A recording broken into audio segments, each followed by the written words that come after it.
Hello everyone, welcome to I T वाला देव या YouTube चॅनलवरती. आपल्या समोर आज दोघं जण आहेत. हे रिसेंटली प्लेस झाले आहेत आय टी कंपनीजमध्ये आणि मेन म्हणजे रिसेंटली पासआउट आहेत. 2025चे पासआउट आहेत आणि दोघं पण चांगल्या कंपनीमध्ये प्लेस झालेले आहेत. सो आज आपण जाणून घेऊयात इनसाइट्स आणि जे काही आपल्याला हेल्प होणारच आहे, कारण काही ते सांगणार पण आहेत आपल्यासोबत. हे डिस्कस करणार आहेत किंवा ॲज अ फ्रेशर कुठं लॅक होत आहे, ॲज अ फ्रेशर्स काय केलं पाहिजे, प्लॅन ऑफ ॲक्शन काय असला पाहिजे. ओके. आणि फोकस करणार आहोत 2024-25 आणि जे रिसेंटली पास आउट होणार आहेत 26चे ते पण प्लॅन ऑफ ॲक्शन काय असणार आहेत. So welcome to I T वाला देव परत एकदा. आणि फर्स्ट ऑफ ऑल कॉंग्रॅट्स तुम्हाला तुमचा फर्स्ट जॉबसाठी. थँक्यू. 2024ची बॅच पास आउट झालेली आहे. ऑलमोस्ट 1 इयर कम्प्लीट झालेला आहे आणि आता 2025ची बॅच पण मार्केटमध्ये येते. खूप सारे स्टुडंट आहेत जे अनएम्प्लॉयमेंटमध्ये आहेत. ओके. तर त्यांच्यासाठी काय सांगशील? पहिली गोष्ट तर ते माझे सिनियर्स आहेत, तरी मी त्यांना ॲडवाईस देऊ इच्छितो की 2-3 गोष्टी येतात ह्याच्यात. फर्स्ट नंबर 1 गोष्ट ही असते की कीप ऑन ट्राईंग. म्हणजे तुम्हाला एक स्टार्ट पाहिजे कुठेतरी. यू जस्ट नीड की एक कुठून तरी आपण लाईन ड्रॉ करतोय तर एक फर्स्ट पॉईंट पासून स्टार्ट करतो, तर तुम्हाला त्या पॉईंटची गरज आहे आता. You need that start. तर त्यासाठी असं डोक्यात ठेवू नका की मला हीच कंपनी पाहिजे, तीच कंपनी. आता 1 वर्ष ट्राय करतोय, थोडंसं म्हणजे चालतं की थोडंसं फ्रस्ट्रेशन आहे, बट कुठे पण स्टार्ट करू शकता. एक स्टार्टअप आहे आणि त्या स्टार्टअपनी जरी तुम्हाला ऑपॉर्च्युनिटी दिली तरी तुमचं एक कुठेतरी स्टार्ट होतं. भले तुम्हाला फुल टाइम नाही देऊ, स्टार्टिंगला इंटर्नशिप दिली, टेक दॅट ऑपॉर्च्युनिटी आणि तिकडे पूर्ण इच्छेने काम करा. सेकंड गोष्ट ही आहे की साईड बाय साईड तुम्ही थोडंसं प्रोजेक्ट्स वगैरे बिल्ड करा चांगले. कारण आता तुम्ही जर वर्षभर ट्राय करताय तर तुमच्याकडे ते नॉलेज आहे. बरोबर. की तुमच्याकडे मोस्ट इम्पॉर्टंटली एक गोष्ट जी फुल टाइम वाल्याकडे नाही, ते टाइम. तुम्ही जर एखादा जरी असा चांगला प्रोजेक्ट बनवला जो स्टँड आउट होऊ शकतो, तर त्या केसमध्ये पण तो प्रोजेक्ट तुम्ही कंपनीचा दाखवून तुम्हाला खूप चांगल्या ऑपॉर्च्युनिटीज दिसतात. कॉन्ट्रॅक्टवर घेऊ शकतात कंपनीज. आणि एक अजून एक गोष्ट आहे की तुम्ही तुमच्या कनेक्शनचा यूज करा. तुम्ही कॉलेजमध्ये टीचर्स सोबत कनेक्ट असाल, तुमचे कलिग्स आहेत बॅचचे जे ऑलरेडी वर्षभर काम करतायत, तुमचे कॉलेजची ट्रेनिंग अँड प्लेसमेंट सेल आहे, तुमचे रिलेटिव्स आहेत, तुमचे ज्युनियर्स आहेत, सिनियर्स आहेत, ते तुमची खूप मदत करू शकतात. हे 3 गोष्टी जर फॉलो केल्या तर इट इज डूएबल. तुम्ही आता जे काही तुमचा कॉलेजचा ग्रुप असतो, कॉलेज पास आउट झाल्यानंतर आपण सगळे कनेक्टेड असतो, एक ग्रुप असतो आणि जॉबच्या रिलेटेड आपण काही डिस्कस करत असतो किंवा काय. तर मार्केटमध्ये कसं झालंय ना की एकटे लोक पडलेत, आता घरी आहेत, वर्क फ्रॉम होम करताय किंवा काय. आणि तुम्ही कसं की जसं तुम्ही मला आधी स्टार्टिंगला पण एक्सप्लेन केली की आम्ही ग्रुपमध्ये थोडंसं स्टडी केली, त्याचा खूप हेल्प झाला आम्हाला किंवा काय. तर ते थोडंसं एक्सप्लेन करता का? कारण काय झालंय ना, सध्या मार्केटमध्ये एकटे आहेत घरी स्टडी करणारा आणि त्याला हेल्प होत नाही. तर हे कोलॅब करून स्टडी कसा केला तुम्ही किंवा काय केला जेणेकरून आपल्या व्ह्युअर्सला हेल्प होईल? हो, म्हणजे याच्यासाठी माझ्याकडं म्हणजे एक खूप चांगला एक्झाम्पल आहे. आशीर्वाद आणि मी म्हणजे फर्स्ट इयर पासून आम्ही खूप चांगले मित्र आहे. आमची स्वतःची एक गँग म्हणून एक असा ग्रुप आहे. ओके. तर आम्ही काय करायचो, त्याच्यावर कन्स्ट्रक्टिव्ह डिस्कशन्स करायचो. ओके. कोणती नवीन कंपनी आली, एखादं ऍप्लिकेशन आलं ऑनलाईन आम्हाला दिसलं तर आम्ही लगेच ते टाकायचो त्या ग्रुपवर. आमच्या एक 6-7 जणांचा ग्रुप होता आणि लगेच खाली डिस्कशन की हा जेडी आहे, याच्यासाठी हे रिक्वायरमेंट्स आहे, तर आपण असं केलं पाहिजे. तर आम्ही एकमेकाला लिंक टाकायचो, लगेच प्रिपरेशनची लिंक, युट्यूबची लिंक, त्याच्यानंतर लास्ट इयर हे क्वेश्चन होते. तर असं कन्स्ट्रक्टिव्ह डिस्कशन झालं पाहिजे, कारण खूप खूप इम्पॉर्टंट आहे या सगळ्या फेजमध्ये. तुम्ही जसं म्हणला, आणि जशी ती कोविडची फेज होती, तर तशीच ही सुद्धा एक फेज असते प्रत्येकाची की पूर्ण अलोन होऊन जातो आपण. तर तेव्हा अशा खूप चांगल्या मित्रांची खूप तेव्हा गरज असते आपल्याला की जे सेम एम ठेवलेले आहे त्यांनी सगळ्यांनी. आणि मी काय करायचो की आम्ही जे सिमिलर लेवलला आहोत सगळे, तर त्यांचा सगळ्यांचा एक ग्रुप केला होता आम्ही. तर मग त्यामुळे काय व्हायचं की आम्ही सिमिलर माइंडसेटचे असल्यामुळे आमचे विचार सुद्धा जुळायचे आणि त्यामुळे आम्ही सेम अप्रोच फॉलो करायचो. आता असं नाही, आणि आम्ही हा विचार कधीच नाही केला की एक कंपनी आलेली आणि एकच व्हॅकन्सी, तर मग नाही का मी ग्रुपवर कसं टाकू, आशीर्वादला भेटली तर काय होईल किंवा तिसऱ्यालाच भेटली तर काय होईल, हा विचार न करता मित्र जे आहेत आम्ही त्या सगळ्यांनी खूप चांगला कन्स्ट्रक्टिव्ह विचार केला. आणि मी एक ॲडवाइस माझ्या सिनियरने मला दिली होती. ती एकच वाक्य ते मी खूप व्यवस्थित डोक्यात ठेवलं होतं वर्षभर पूर्ण, की तू प्रयत्न करत राहा, तुझ्यासाठी जो रोल असेल, तुझ्यासाठी जी कंपनी तू डिझर्व करतोय ती तिथे आहेच आणि तू तिथे मिळवणारच आहे ती. फक्त तुला तिथपर्यंत जाण्यासाठी ट्राय करत राहायचंय. थोडक्यात तुला ते मिळणारच आहे. जो माणूस जो डिझर्व करतो ऍट दी एंड त्याला ते मिळणारच आहे. खूप चांगला पॉईंट मांडला. मला हाच एक पॉईंट तुमच्या बरोबर परत एक शेअर करायचा आहे. खूप लोक म्हणजे जसं तू बोलला की गँग आहे, फ्रेंड सर्कल आहे किंवा काय काय काय बोलतं की अरे तुला नॉलेज नाहीये पण तू लागला, लकीली लागला तू. काही जण बोलतं की अरे नाही तुझ्याकडे लक फॅक्टर आहे. हे लक फॅक्टर आहे हे कोणावरती अप्लाय होतं आणि हे कसं आयटी जॉब साठी काम करतं? आशीर्वाद सांगेल. लक फॅक्टरचं मी खरं म्हणजे एकदम ऑनेस्टली बोलण्यात आलं तर आहे. लक Okay. फॅक्टर आहे आणि त्याचा एक चांगला खासा रोल आहे. आता ह्याचे खूप सगळे रिझन्स आहेत, बट मी असं म्हणेन की असं आता मी MS धोनीचं ऐकलेलं ओके. की त्याला म्हणतात की तू एवढा शांत कसा राहतो, तर एकदम वर्ल्ड कपचा शेवटचा बॉल आहे तू 6 कसा मारला, म्हणजे तसं. तर त्यांनी एकच गोष्ट सांगितली की ज्या गोष्टींवर तुमचा कंट्रोल आहे तेच तुम्ही कंट्रोल करू शकता. म्हणजे ज्या गोष्टीवर तुमचा कंट्रोल त्याच्यावर तुमचा हात आहे. आता लक अशी गोष्ट आहे ज्याच्यावर कोणाचाच कंट्रोल नाहीये. बरोबर. माझं या कंपनीत होईल का नाही, मी एकदम 100% प्रिपेअर्ड आहे. म्हणजे ते जे प्रोडक्ट बनवत आहे तेच मी परत बनवलंय, म्हणजे एवढा जरी लेवलचा असला एक त्याचा छोटा पार्ट तरी लक फॅक्टर आहे. आता माझं नाही झालं आणि दुसऱ्याचं झालं, ह्याच्यात आपण एक गोष्ट ही करू शकतो की ब्लेम गेम खेळू शकतो, की जसं तुम्ही बोला की अरे त्याचं लक आहे, त्याला नॉलेज नाही, माझं एवढं सगळं असून मी तेच प्रोडक्ट परत बनवलं आणि माझं झालं नाही. आता त्याला जर तुम्ही बाजूला ठेवलं आणि तुम्ही तुमचं प्रिपेअर करत राहिला 100% होईल. आणि जीवन बरोबर गोष्ट बोलला की असं खूप वेळ झालेलं की मी कंपनीजला अप्लाय केलेलं, बाहेर अप्लाय केलेलं, कॉलेजमध्ये अप्लाय केलेलं आणि माझं नाही झालं, पण त्याच्यापेक्षा चांगला रोल भेटला कदाचित. आणि मला तेव्हा रिअलाइज झालं की जे होतं ना, म्हणजे ह्या आयुष्यात पण आणि प्लेसमेंटच्या ह्याच्यात पण ते चांगल्यासाठीच होतं.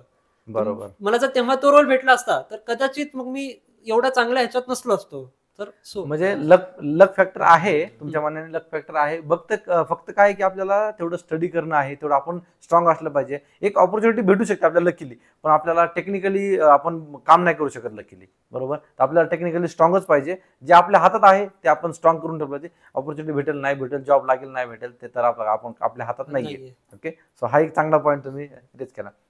मला अजून एक पॉईंट विचारायचा आहे. तुमचे काही सिनियर्स असतील किंवा आता फ्रेशर्स, तुम्हाला तुमचे जे काही फ्रेंड सर्कल आहेत मार्केटमध्ये जॉब सर्च करताय, त्यांना जॉब काही भेटत नाहीये किंवा आहे, काही जण असं बोलतात की आयटी जॉब म्हणजे फ्रेशरला घेतच नाहीयेत किंवा फ्रेशर्सला जॉबच लागत नाहीये किंवा मग फ्रेशर्ससाठी आयटी इंडस्ट्री नाहीये, फक्त एक्सपिरियन्स वालेच घेत आहे का तुमच्या फ्रेंड सर्कलमध्ये असं काही झालंय का?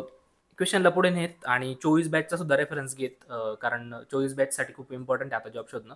एक माझा मित्र आहे गौरव नावाचा, तर त्याचा एक्झाम्पल सांगेल मी. तो मेकॅनिकलचा स्टुडंट आहे ॲक्च्युली, पण त्याला आत्ता एका म्हणजे 24 बॅचचा असून सुद्धा 1 वर्ष 2-3 महिने झाले जवळजवळ, त्याच्यानंतर त्याला डेटा अनालिटिक्समध्ये फुल टाईमचा जॉब भेटलाय. तर त्याची शॉर्टमध्ये सांगतो मी की त्यांनी होप नाही सोडली. तो मेकॅनिकलचा असून सुद्धा त्यांनी जवळजवळ 7-8 महिने प्रिपेअर केलं त्या डेटा अनालिटिक्सच्या फील्डमध्ये. आणि त्याला सुरुवातीला असं वाटत होतं की थर्ड इयरला असं वाटत होतं की मला कोरमध्ये जॉब पाहिजे, कोर म्हणजे मेकॅनिकलमध्ये, बट त्याला ते जमलं नाही. बट त्याचं टॅलेंट वेगळंच होतं, त्याला ते थ्रू विथ द टाइम समजलं.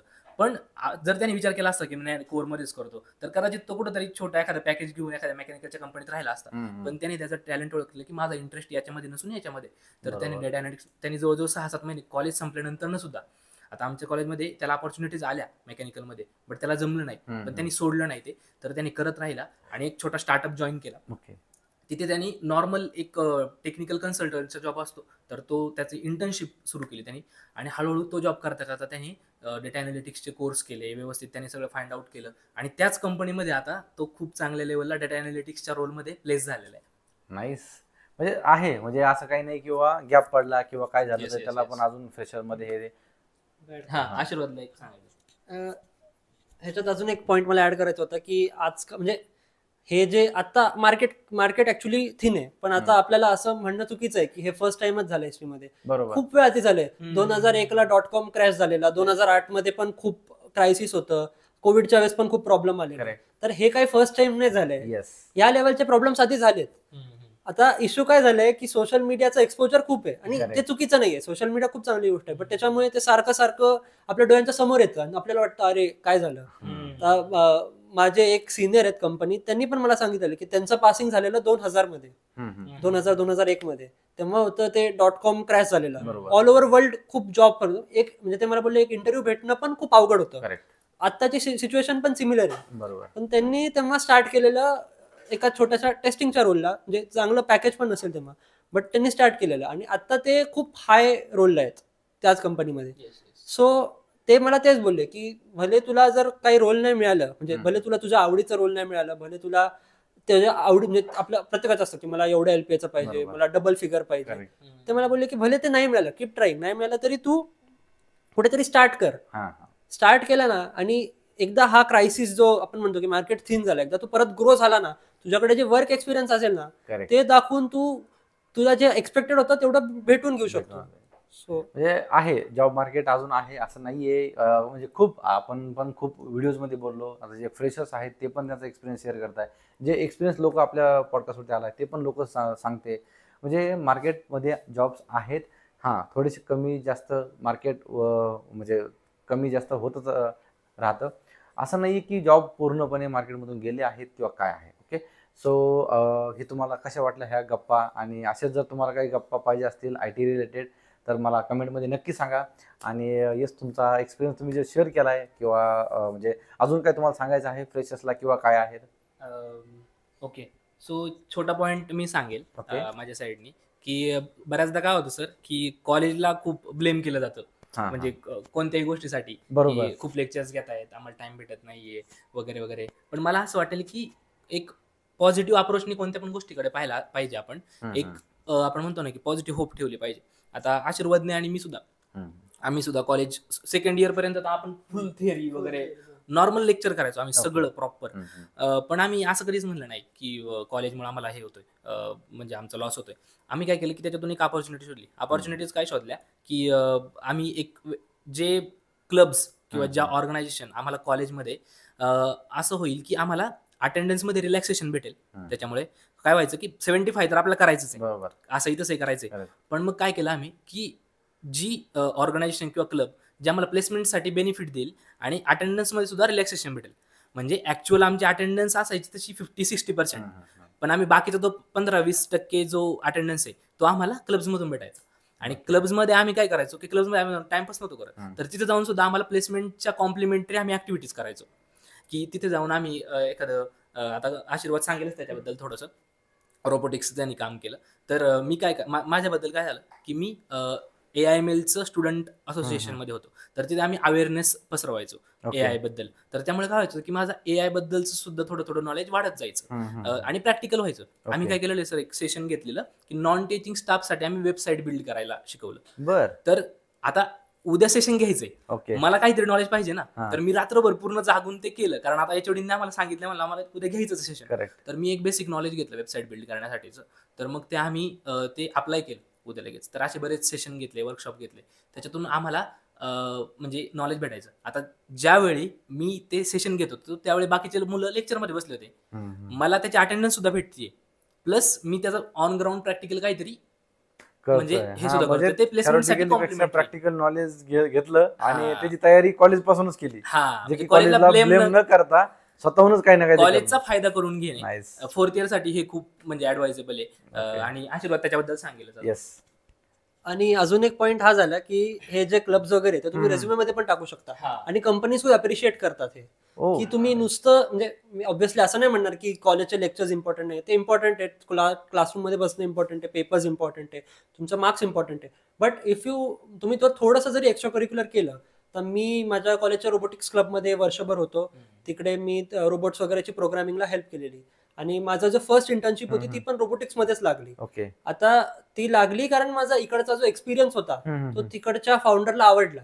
छोटासा स्टार्टअप होतं, पण त्यांना आवडला की ह्यांनी कॉलेजमधूनच थोडंसं रोबोटिक्स मध्ये प्रोग्रामिंग वगैरे केली.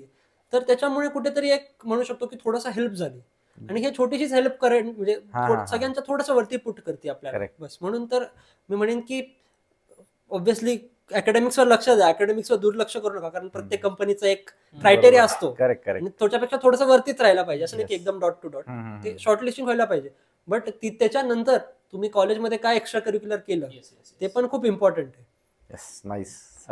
थँक्यू जीवन, थँक्यू आशीर्वाद. तुमच्या कॅज्युअल गप्पा म्हणण्यापेक्षा आपल्या ह्या जॉबच्या रिलेटेड गप्पा आपण ज्या मारल्या आपण ते छान वाटल्या मला पण. आणि येस, असेच तुम्हाला अजून परत गप्पा पाहिजे असतील तर मला कमेंटमध्ये नक्की सांगा. आणि तुम्हाला फ्युचरसाठी दोघांना पण ऑल दी बेस्ट. आणि येस, तुम्हाला पण चांगल्या अजून कंपनीमध्ये ऑपॉर्च्युनिटी भेटू आणि चांगलं पॅकेज तुम्हाला भेटेल, आणि नक्कीच तुम्हाला दोघांना पण भेटेल, कारण तुमचं तेवढं हार्डवर्क मला दिसून येते. हार्डवर्क प्लस स्मार्ट वर्क आहे तुमचं. सो नाईस, बेस्ट ऑफ लक तुम्हाला परत एकदा. आणि थँक्यू तुम्ही आल्याबद्दल आणि आपलं सगळं शेअर केल्याबद्दल. So thank you so much. Till then, bye bye.